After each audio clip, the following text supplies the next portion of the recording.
Proxy ওয়ারের এখানে কোনো সম্ভাবনা থাকতে পারে যে ইরানের নাম খারাপ করার জন্য পেছন থেকে কেউ এই অ্যাটাকটা করে ইরানের ঘাড়ে দোষ চাপিয়ে দিতে পারে, এরকম আশঙ্কা কি থাকছে? You are correct. এখন অনেক এই ধরনের দেশ আছে, ইভেন আরব ওয়ার্ল্ডের ভেতরেই, যারা চায় যে ইরানের বিরুদ্ধে আমেরিকা একটা অল আউট যুদ্ধ করুক, বা আমেরিকা আর ইসরায়েল একটা অল আউট যুদ্ধ করুক to bring this war into a logical conclusion. এরকম কিন্তু দেশ আরব ওয়ার্ল্ডের মধ্যে আছে। দেখেন, ইরান কিন্তু এই ইউএই, স্পেশালি ইউনাইটেড আরব এমিরেটসের যে দেশগুলো, যেগুলো গালফ, পার্সিয়ান গালফের ওয়েস্টের দিকে, সাউথ ওয়েস্টে কমপ্লিট ভাবে ডমিনেট করে, সেই প্রত্যেকটা দেশের উপরে কিন্তু ইরান স্ট্রাইক করেছে। তার কারণ ইরান বলছে এই সমস্ত দেশগুলোর মধ্যে আমেরিকান বেস, আর তাদের ওপরে যে স্ট্রাইক গুলো হয়েছে সেই স্ট্রাইক গুলো এই বেস থেকে হয়েছে। এটা একটা আবার একটা ক্যাচ 22 সিচুয়েশনের মধ্যে আমরা দেখতে পাচ্ছি। কিন্তু any strike on nuclear power facility the dangerous move. এটা বিশ্বের মধ্যে আবার একটা নিউক্লিয়ার পাওয়ার বা নিউক্লিয়ার যুদ্ধ কিন্তু শুরু করতে পারে। রাইটলি তোমরা সেইভাবে অ্যানালাইজ করছো যে এই পাওয়ার প্ল্যান্ট, নিউক্লিয়ার পাওয়ার প্ল্যান্টে হিট বাই এনিবডি। দেখো, একটা কথা কিন্তু উঠে আসছে, ইউএই বলছে টেররিস্টরা স্ট্রাইক করেছে। এখন এই টেররিস্ট কথাটাও কিন্তু উঠে এসছে। আবার একটা কোশ্চেন মার্ক এর মধ্যে উঠে গেল, তারা কিন্তু ক্লিয়ারলি স্পেলড করছে না যে এই স্ট্রাইকটা ইরানই করেছে। যার ফলে আমার একটু পরে বোঝা যাবে যে ব্যাপারটা কি হলো, কেন এর মধ্যে এই স্ট্রাইকটা হলো, কে করলো, কি অবজেক্টিভ দিয়ে করলো। এর মধ্যে একাধিক প্রশ্ন, মানে আপনি বলছেন এর মধ্যে একাধিক প্রশ্ন উঠে আসতে পারে। স্যার, আপনি আমাদের সঙ্গে থাকুন। এবার আমরা যে আলোচনাটার দিকে আসবো সেটা হচ্ছে যে চায়নাতে গিয়েছিলেন অতি সম্প্রতি ডোনাল্ড ট্রাম্প, ফিরে এসে আবার প্রস্তুতি নিচ্ছেন, কিন্তু ইরানও এবার ছাড়তে রাজি নয়। ইরানের পাল্টা বক্তব্য যে ওমান সাগরকে এবার তোদের কবরস্থান বানিয়ে দেবো, পাল্টা হুঁশিয়ারি দিয়ে রেখেছে ইরানও। তার মানে কি আবার একটা যুদ্ধের পরিস্থিতি তৈরি হচ্ছে? যুদ্ধ শুরু করে ইরান ইউএসএ কে কি এবার একটা লাস্ট চান্স দিল? আসুন এবার সেদিকে নজর রাখি।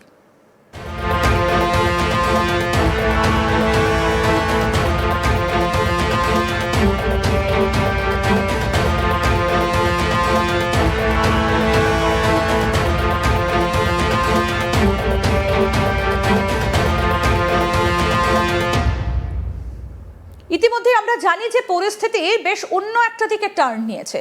ডোনাল্ড ট্রাম্প তিনি গিয়েছিলেন চীনে, সেখানে গিয়ে তিনি বৈঠক সেরে এসেছেন, কিন্তু ইরানও তারাও তাদের যে নিউক্লিয়ার অর্থাৎ পারমাণবিক যে গবেষণা সেটা ছাড়তে তারা রাজি নয়। তারা বলেছেন যে এটা তাদের অধিকারের মধ্যে পড়ে, তারা সেখান থেকে সরে আসবে না। আর এই পরিস্থিতিতে দাঁড়িয়ে এবার ডোনাল্ড ট্রাম্প তিনি তাহলে কি আবার নতুন করে যুদ্ধ শুরু করার কথা ভাবছেন? যদি সেটা হয়, ইরানও ছেড়ে দেবার পাত্র নয়। এবার সরাসরি ইরানও হুঁশিয়ারি দিয়ে রেখেছে, ইরানের স্পষ্ট বক্তব্য যে ওমান সাগরকে তারা কবরস্থান বানিয়ে দেবেন। তাহলে আবার কি একটা মহাযুদ্ধের পথে এগোচ্ছে? আমরা এই নিয়ে আলোচনায় যাব। আমাদের সঙ্গে রয়েছেন ভারতীয় সেনার অবসরপ্রাপ্ত শৌর্য চক্রপ্রাপ্ত কর্নেল সৌমিত্র রয়। কর্নেল রয়, এই যে এই উদ্ভূত পরিস্থিতি, আপনাকে একটু জানাই, ইরানের সঙ্গে পরমাণু চুক্তি নিয়ে যে আলোচনা, সেই আলোচনাটা ভেস্তে যাবার পর ডোনাল্ড ট্রাম্প তিনি আবার আলোচনায় বসছেন, কোথায় না হোয়াইট হাউসে, এবং তিনি বলছেন ইরানের এই যে বক্তব্য সেটাকে কোনোভাবেই মেনে নেওয়া যায় না। তাহলে কি আবার একটা বড় ধরনের কিছু ঘটতে চলেছে? তাহলে কি এবার পারমাণবিক হামলা চালাতে পারে আমেরিকা? দেখো, তার আগে আমার কয়েকটা অবজারভেশন আছে ডোনাল্ড ট্রাম্পের চায়না ভিজিট নিয়ে। প্রথম একটাই শুধু অবজারভেশন আমি দেব, যে ধরনের বডি ল্যাঙ্গুয়েজ, যে ধরনের অ্যাক্টিভিটিস আমরা দেখতে পেলাম, যে চাইনিজরা কিন্তু প্রমাণ করতে চাইছে যে they are no way inferior than America in any angle, মানে আমেরিকার থেকে তারা কোনো অংশে কম নয়। সেখানে যে কনফারেন্সে দুটো চেয়ার রাখা হয়েছিল, এক চেয়ারটা যেখানে জিপিং বসেছিল সেটা উঁচু আর একটু বড় চেয়ার ছিল, আর ডোনাল্ড ট্রাম্পের চেয়ারটা একটু ছোট, একটু নিচে চেয়ার ছিল। এগুলো কিন্তু ইন্ডিকেশন।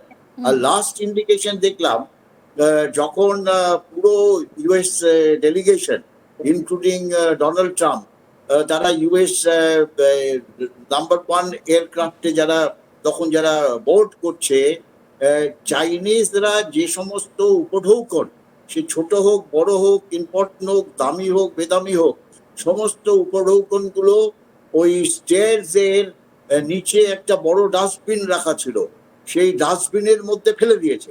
মানে কোনো চাইনিজদের একটা কোনো জিনিস সেই এয়ারক্রাফটের মধ্যে, আমেরিকান বর্ন এয়ারক্রাফটের মধ্যে তারা নিয়ে যায়নি। এটার ইন্ডিকেশন হচ্ছে যে আমেরিকা আর চাইনাদের মধ্যে টোটাল কনফিডেন্স নেই, মানে they do not believe in any country. না চাইনা আমেরিকাকে বিশ্বাস করে, না আমেরিকা চাইনিজদের বিশ্বাস করে। আমেরিকা বলছে সিকিউরিটি রিজনে আমরা এই ধরনের ইকুইপমেন্ট কোনো চাইনিজ জিনিস নিয়ে যাব না। আর চায়নারা বলছে যে আমাদের হেয় করার জন্য আমাদের যত উপহার ছিল, প্রেজেন্ট ছিল, সেগুলোকে আমেরিকানরা ডাস্টবিনের মধ্যে ফেলে দিয়ে গেছে। তার মানে এই দুটো দেশের মধ্যে কোনো রকমই কনফিডেন্স নেই যে একটা দেশ আরেকটা দেশের বন্ধুত্ব হতে পারে বা ফ্রেন্ডশিপ হতে পারে, এটা নেই। এবারে আসি তোমার প্রশ্নে। দেখো, একটা যখন আমেরিকারা যুদ্ধ জাহাজ মুভ করছে, আমেরিকারা তারা নানা ধরনের মিসাইল সেট করছে, চাইনিজরা কিন্তু চুপচাপ।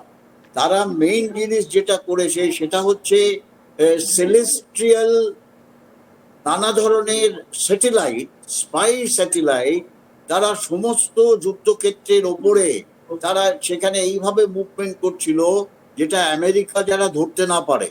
একটা সময় ছিল যখন আমেরিকা পুরো বিশ্বে কোথায় কি হচ্ছে, ইভেন একটা গাড়ি যদি রেড রোডের ওপরে মুভ করে সেটাও পেন্টাগনে বসে তারা দেখতে পেত, মনিটর করতে পারতো। এবারে চাইনিজরা কিন্তু তাদের ছাপিয়ে গিয়ে সমস্ত যুদ্ধক্ষেত্রটা, কোথায় আমেরিকার ব্যাটলশিপ মুভ করছে, কোথায় আমেরিকা গ্রাউন্ড ট্রুপস অ্যাসেম্বল করছে, কোথায় আমেরিকার মিসাইল বেস, এই সমস্ত কিছু মনিটর করছে। তার মানে একটা শত্রুকে তুমি যদি দেখতে পাও, একটা শত্রু কি করছে তুমি যদি দেখতে পাও, যুদ্ধে তুমি কোনোদিন হারবে না, যুদ্ধে তুমি জিতবে, সেই শত্রুকে তুমি পরাজিত করবে, সেই শত্রু যতই শক্তিশালী শত্রু হোক। এবারে আরেকটা ইনফরমেশন, যেটা আনকনফার্ম ইনফরমেশন আমি দিতে চাই, সেটা হচ্ছে কাতারের সঙ্গে বা ওমানের সঙ্গে চাইনিজরা একটা কোভিড একটা একটা এগ্রিমেন্ট করেছে যে আমাদের এখানে তোমরা বেস দাও, আমাদের এখানে তোমরা হেল্প করবো, তোমাদের নানাভাবে ইকোনমিক্যালি হেল্প করবো। এই ওমানের যে পোর্শন, যেটা ওমানের নর্থ সাইডে স্টেট অফ হরমুজকে ডমিনেট করে, সেখানে আনকনফার্ম রিপোর্ট বলে Chinese are already there with their complete hypersonic missile system, with their different kind of weapon system, different kind of